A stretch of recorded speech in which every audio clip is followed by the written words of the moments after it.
तिरुपति बालाजी भारत का ही नहीं बल्कि दुनिया का रहस्यों से भरा चमत्कारिक मंदिर है, जिसके रहस्यों को जानकर आप भी एक बार जरूर चौंक जाएंगे।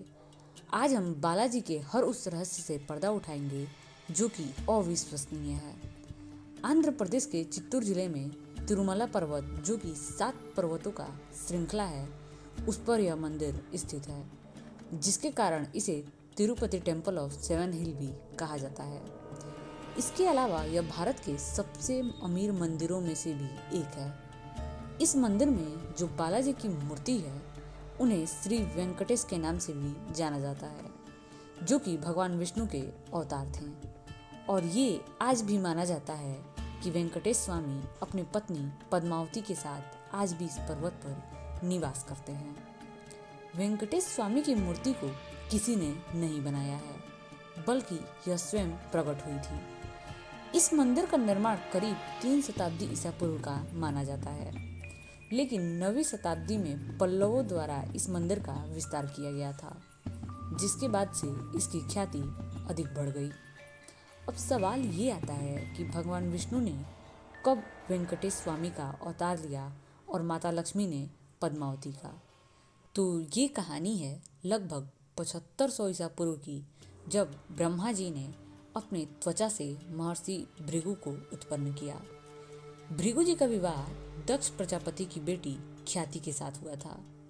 दक्ष प्रजापति की और भी बेटी थी, जिनमें 27 बेटियों का विवाह चंद्रमा से हुआ था, और सबसे छोटी पुत्री का विवाह महादेव के साथ हुआ था, जिन्हें सती के नाम से जाना जाता है। एक बार महर्षि भृगु क्षीर सागर गए भगवान विष्णु का दर्शन करने। उस समय भगवान विष्णु शयन कर रहे थे और माँ लक्ष्मी उनके पैर को दबा रही थी। भृगु जी ने भगवान विष्णु को जगाने का प्रयास किया, लेकिन भगवान विष्णु की नींद नहीं टूटी, जिससे महर्षि भृगु क्रोधित होकर भगवान विष्णु के सीना पर पैर से मार दिए। जिसके बाद भगवान विष्णु जाग गए और तुरंत भृगु जी के पैरों को पकड़ लिए और बोले, आपको चोट तो नहीं लगी महर्षि। यह देखकर महर्षि भृगु अत्यंत लज्जित हो गए, परंतु माँ लक्ष्मी यह सब देख के अत्यंत क्रोध में आ गई और महर्षि भृगु को श्राप दे दी कि आपको भगवान विष्णु माफ कर सकते हैं, लेकिन मैं अपने पति का अपमान माफ नहीं कर सकती। आपने उनके हृदय पर मारा है, जहाँ मेरा निवास है, इसलिए मैं श्राप देती हूँ कि ब्राह्मण के घर लक्ष्मी कभी निवास नहीं करेगी। कभी भी ब्राह्मण धन धान्य से परिपूर्ण नहीं होंगे। यह सुनकर भृगु जी माँ लक्ष्मी के सामने नतमस्तक हो गए और माफी मांगने लगे। माता लक्ष्मी का जब क्रोध शांत हुआ तो उन्होंने भृगु जी को माफ कर दिया। भृगु जी समस्त ब्राह्मण जाति को इस श्राप से निकालने के लिए माता लक्ष्मी से उन्हें पुत्री रूप में मांग लिया, जिससे लक्ष्मी स्वयं उनके घर में जन्म ले। माँ लक्ष्मी ने उन्हें अपने पुत्र रूप में जन्म लेने का वचन दिया। ख्याति और भृगु ऋषि से माँ लक्ष्मी ने पद्मावती के रूप में जन्म लिया। फिर भगवान विष्णु ने पद्मावती से विवाह करने हेतु वेंकटेश स्वामी का रूप लेकर धरती पर आए और पद्मावती से विवाह किया। और 1950 ईसा पूर्व के करीब माँ पद्मावती को हृदय में धारण कर वेंकटेश स्वामी मूर्ति के रूप में परिवर्तित हो गए।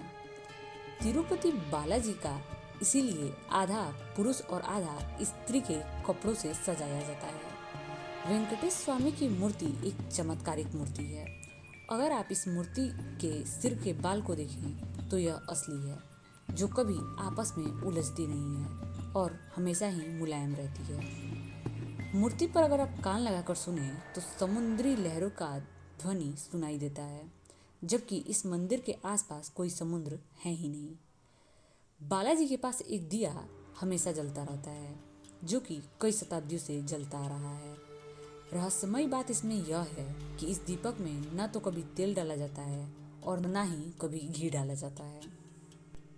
अगर आप गर्भगृह में प्रवेश करते हैं तो आपको बालाजी की मूर्ति मध्य में स्थित दिखाई देगी, लेकिन गर्भगृह के बाहर निकलने पर यह मूर्ति गर्भगृह के दाईं ओर स्थित दिखाई देने लगती है।